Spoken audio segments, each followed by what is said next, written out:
Sometimes you need to either leave extra traces on your printed circuit board when you're routing or remove unnecessary traces when you're routing the PCB. If you don't know how to do either of those, then watch this video in OrCAD PCB Presto or OrCAD X, the new OrCAD Presto PCB interface. Hey, by the way, I am Tech Ed Kirsch, and I show you how to use your different software tools to be more productive as an electrical and electronics engineer or as a techie. They said, hey, I have a design. In the picture I've shown, there are multiple parallel overlapping lines with the same net. These can be checked in Allegro PCB Editor. Please help me if anyone has any suggestions to remove these. In Presto, right click and then start routing something. Then you'll get some options for removing or preventing loops.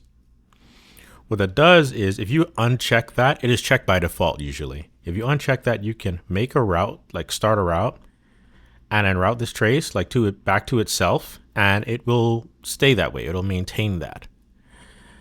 Now that's not the action you want by default. The behavior you want by default is to automatically remove that, but this is what you do to set that. So I'm going to Control Z my way out of that.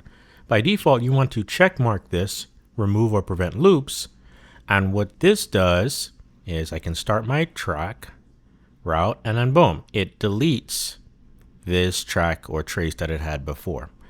Fantastic. That's the default behavior you want, and that's how you do redundant or prevent redundant connect lines in OrCAD Presto.